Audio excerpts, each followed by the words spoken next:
अगर आप इस स्टोरी अर्थात कहानी को फील करना चाहते हैं तो कृपया ईयरफोन और हेडफोन का यूज करें। चलिए शुरू करते हैं। एक कहानी यह भी मन्नू भंडारी द्वारा लिखी हुई आत्मकथ्य है। इस पाठ में यह बात बड़े ही प्रभावशाली ढंग से दर्शाई गई है कि बालिकाओं को किस तरह की पाबंदियों का सामना करना पड़ता है। प्रस्तुत पाठ में लेखिका ने अपने जीवन के महत्वपूर्ण तथ्यों को उभारा है। लेखिका का जन्म मध्य प्रदेश के भानपुरा गांव में हुआ था, परंतु उनकी यादें अजमेर के ब्रह्मपुरी मोहल्ले के 2 मंजिले मकान से जुड़ी हुई थी।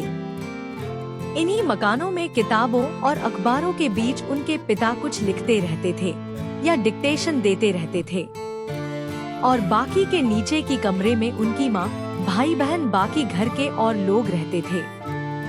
लेखिका के पिता अजमेर आने से पहले मध्य प्रदेश के इंदौर में रहते थे। वह बहुत से सामाजिक संगठनों से भी जुड़े थे। उन्होंने शिक्षा का केवल उपदेश ही नहीं दिया, बल्कि बहुत से बच्चों को अपने घर पर बुलाकर पढ़ाया लिखाया भी, जिसमें से कई बच्चे ऊंचे ऊंचे पद पर पहुँचे। लेखिका ने यह सब बातें तब सुनी थी जब उनके पिताजी के खुशी के दिन थे। लेखिका का यह मानना था कि उनके पिताजी एक अंदर से टूटे हुए व्यक्ति थे, जो कि बड़े आर्थिक झटके की वजह से इंदौर से अजमेर आ गए। वह अपने बलबूते पर अधूरे अंग्रेजी शब्दकोश को पूरा कर रहे थे, लेकिन उनकी आर्थिक स्थिति में कोई सुधार नहीं हुआ। लेखिका को यह पता चलता है कि उनकी व्यक्तित्व में उनकी पिता की कुछ कमियां और खूबियां तो जरूर आ गई होंगी। लेखिका काली थी तथा उनकी बड़ी बहन सुशीला के गोरी होने के कारण पिता हमेशा उनकी तुलना लेखिका से किया करते तथा उन्हें नीचा दिखाते, जिस वजह से लेखिका के मन में हीन भावना उत्पन्न हो गई, जो आज तक है। उसी कारण आज जब भी लेखिका की प्रशंसा होती है, उनको मान सम्मान प्रतिष्ठा मिलती है, तो लेखिका संकोच से सिमटने और गड़ने लगती है। लेखिका की माँ एक अनपढ़ महिला थी। लेखिका की माँ का स्वभाव अपने पति जैसा नहीं था। वो अपने पति के क्रोध को चुपचाप सहते हुए खुद को घर के कामों में व्यस्त रखती थी। अनपढ़ होने के बाद भी लेखिका की माँ बहुत ही सहनशील थी, इसलिए वह अपने पति के हर अत्याचार को अपना भाग्य समझकर सहती थी। उन्होंने अपने परिवार से कभी कुछ नहीं मांगा, बल्कि जहाँ तक हो सके सिर्फ दिया ही दिया है। उसी कारण से लेखिका आज तक उन्हें आदर्श के रूप में स्वीकार न कर सकी। लेखिका 5 भाई बहनों में सबसे छोटी थी। जब उनकी बड़ी बहन सुशीला की शादी हुई तो लेखिका लगभग 7 साल की थी। उन्होंने अपनी बड़ी बहन के साथ लड़कियों के सारे खेल खेले, उन्होंने लड़कों के भी कुछ खेल खेले हैं। घर पर भाइयों के रहने के वजह से वह ज्यादा लड़कों वाले खेल नहीं खेल पाई। उस समय आस पड़ोस का दायरा आज की तरह नहीं था। आज तो हर व्यक्ति अपने आप में ही सिमट के रह जाते हैं। आस पड़ोस की कई यादें कई बार पात्रों के रूप में लेखिका की आरंभिक रचनाओं में आ गई हैं। 1944 में लेखिका की बड़ी बहन की शादी हो गई और वह कोलकाता चली गई। उसके दोनों भाई भी पढ़ने के लिए कोलकाता चले गए। उसके बाद लेखिका के पिताजी का ध्यान लेखिका पर गया।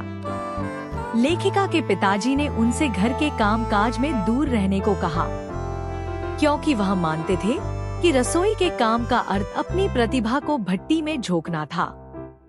उनके पिताजी के पास कई लोग मिलने के लिए आते थे। लेखिका जब चाय लेकर जाती थी तो उनके पिताजी उन्हें अपने पास बैठा लेते थे, ताकि उन्हें भी पता चले कि देश दुनिया में क्या हो रहा है। 1945 में लेखिका हाई स्कूल पास करके सावित्री गर्ल्स हाई स्कूल में फर्स्ट ईयर में प्रवेश ली। वहां उनका परिचय शीला अग्रवाल से हुआ, जो कॉलेज की शिक्षिका थी। शिक्षिका ने उन्हें साहित्य से परिचय कराया तथा साहित्य में रुचि जगाई। लेखिका ने साहित्य के माध्यम से देश की स्थितियों को जाना और समझा, जिस कारण वह स्वाधीनता आंदोलन में भी हिस्सा लेने लगी। सन 1946 से 1947 के दिनों में लेखिका ने घर से बाहर निकलकर देश सेवा में सक्रिय भूमिका निभाई। हड़तालों, जुलूसों व भाषणों में भाग लेने से छात्राएं भी प्रभावित होकर कॉलेजों का बहिष्कार करने लगी।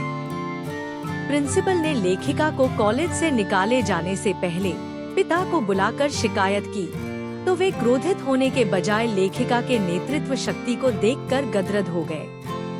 एक बार जब पिता ने अजमेर के वयस चौराहे पर बेटी के भाषण की बात अपने पिछड़े मित्र से सुनी, जिसने उन्हें मान मर्यादा का लिहाज करने को कहा, तो उनके पिता गुस्सा हो गए।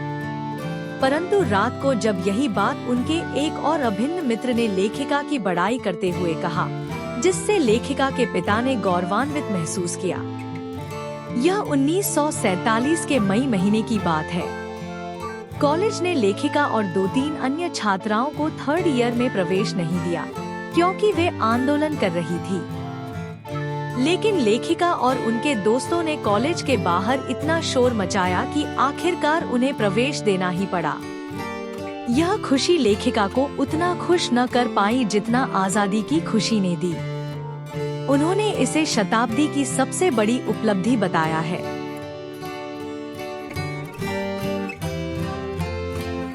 अगर आपको वीडियो अर्थात कहानी को सुनने में फील आई हो तो वीडियो को लाइक और चैनल को सब्सक्राइब करें। मिलते हैं अगले वीडियो में किसी अगले कहानी के साथ। तब तक के लिए प्रणाम।